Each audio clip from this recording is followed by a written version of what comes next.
How's it going? Today is 15th of April, Monday, and we are taking a look at the market, what kind of opportunities we might be able to find in the city. Let's take a look at some of the press releases that the government procurement department marks 10-year university, having saved taxpayers 3.8 billion last year alone. It's great. Let's recognize that people up there looking to save money, right? For taxpayers, it's always good. Let's try to understand this press release, and someone's they're doing their job right. Let's acknowledge that there are people up there who are doing their job. That's the whole point of the department, right? Over 3.8 billion of the taxpayers' money has been saved by the Crown Commercial Services in the last year alone, as the agency celebrates a 10-year anniversary this year. Let's take a look at some of the projects and examples that they used previously, right? Some of the services could be potentially been done by the new businesses, smaller businesses, right? Sometimes 3 times cheaper compared to some of the existing businesses. If anything, so if that investment, they can reinvest and create more opportunities for more businesses, right?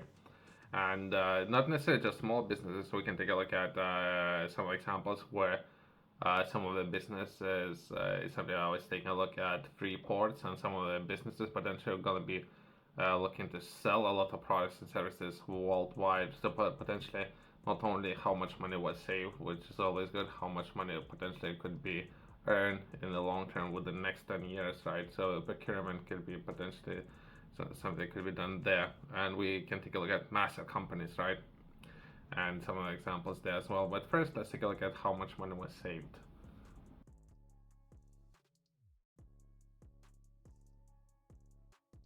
In this article, we're going to be taking a look at commercial benefits increased from 606 million a year in 2017-18 to 3.8 billion a year 2020-23. Massive increase, right? So the people that was hired to do what they are doing, perhaps down the line, if they carry on doing great work, perhaps they could be make a lot of money, right? Perhaps some of the services can be outsourced to technology, all these kind of good things, right? Choice of approved suppliers of crowd commercial services commercial agreement has raised significant from 1.7 thousand to more than 10,000, of which 7.5 thousand SMEs growth of 88% compared to 2014. There you go. So they could potentially, and I was taking a look at previously, right? They had the improved process where then just to put things into perspective, right? Then measuring the price, they could potentially take a look at the market, what price up there in the market, and they can reduce the process when procuring some of the projects, right? They can measure against current market prices. They can reduce the process like that. By doing that, they can improve the number of SMEs or smaller businesses taking part, right? Now, approximately 120 currently live or live agreements used by over 21,000 customers. It's still not enough. It's a lot, but still not enough, right? I don't know. I can take a look at briefly, right, at some of the examples since I was reviewing. Perhaps more would be more of the interest before reading all the entire document, right? Let's take a look at three ports initiative and some of the businesses and potentially procurement. I think it would be how much money was saved. Let's take a look at potentially how much earning potential, how much money would be earned down the line, right?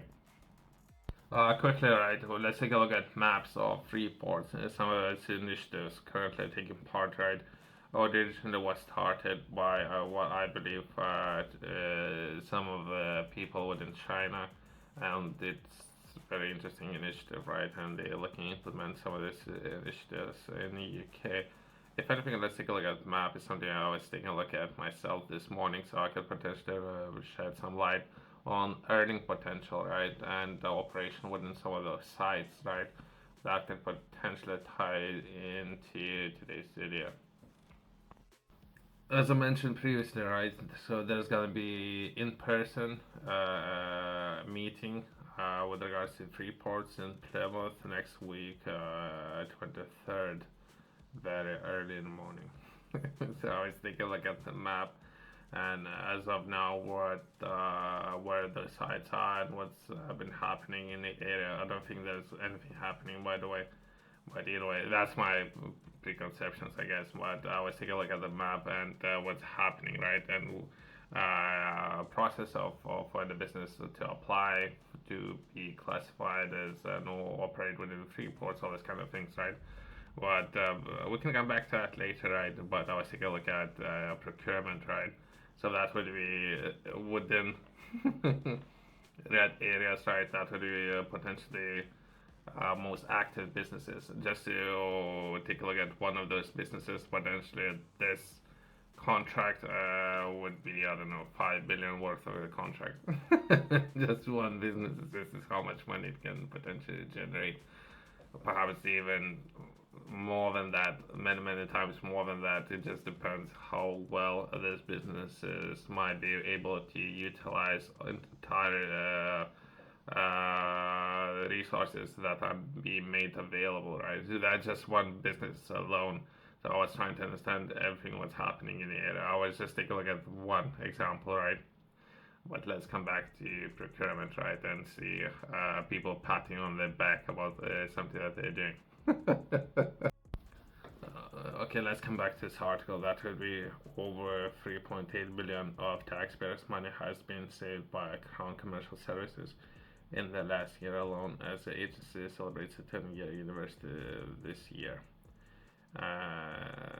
Crown Commercial Service centralized government's procurement, allowing thousands of public sector organizations to procure services quicker and easier while saving taxpayers substantial sums of money each year.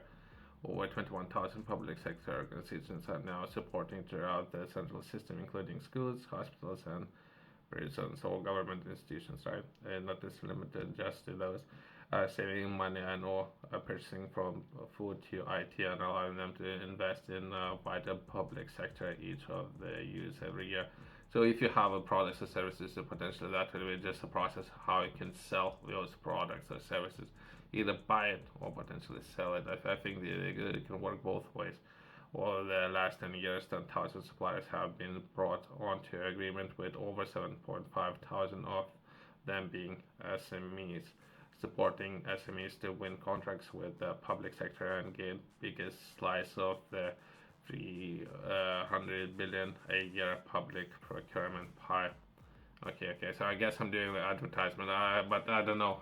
So this is what's happening. This is what they're saying. This is what's happening. If you would ask me, it's a lot of things. Some of the contracts and the way how some of the contracts with the structure, all this kind of things. You need to be careful with those, right? Before entering any agreements and all this kind of things, right? So be careful of that. That's what I'm saying, right? And as well as there's many things I disagree with the system. Then people are getting paid after you deliver products and services. Sometimes it can be 90 days, all this kind of things. Million things, by the way. So it's not advertisement.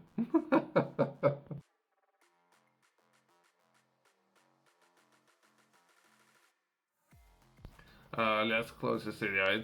It might be important information, but let's delve a little bit back into history, right?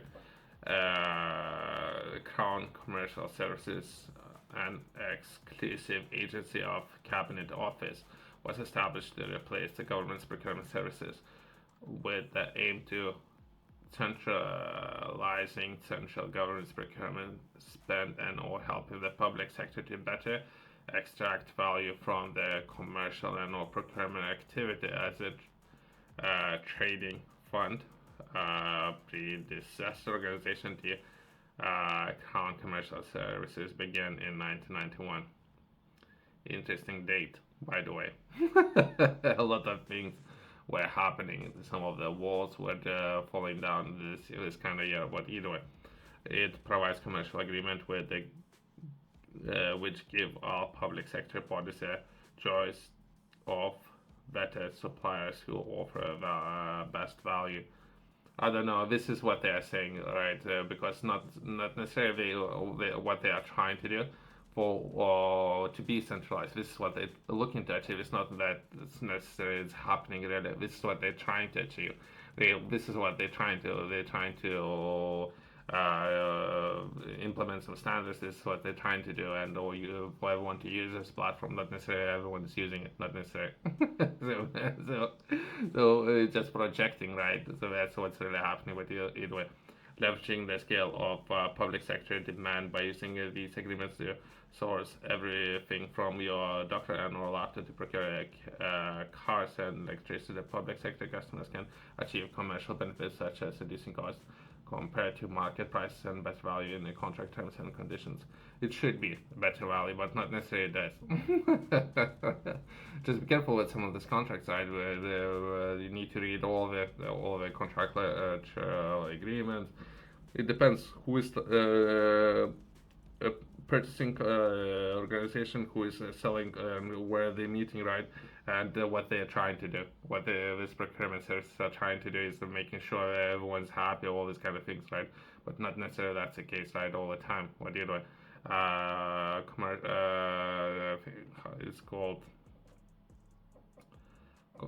Crown Commercial Services also has responsibility for building commercial skills and capability across government and or public sector. For example, in 2002, it announced commitment to invest 12 million in NHS and enable common procurement platform. I don't know if it's good. I don't know if it's bad, right? So this is how much investment they are making in NHS. I don't know. I don't know. I have delved a little bit deeper about some of the agreements and all companies that's been contracted. I disagree with everything, right? And my tax money been allocated in that particular way. I disagree with everything, by the way. But let's progress. I don't know what's alternative, by the way, but the way and who they have contracted to develop some of those platforms is terrible, by the way. But either way, and it's been contracted only for a certain period, right?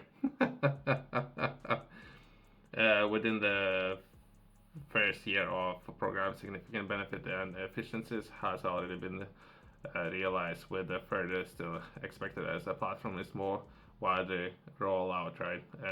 Yeah, they're definitely tracking, right? So even NHS, right, before increasing salaries of NHS staff, right? So all these kind of things that was happening, right? And they managed to monitor progress and how well the staff within NHS and productivity have fall increase by 7 or 6%, right? So productivity have fall, and they have increased salaries of NHS staff, by the way. So they're building all these platforms, perhaps. I don't know. So I have some disagreements.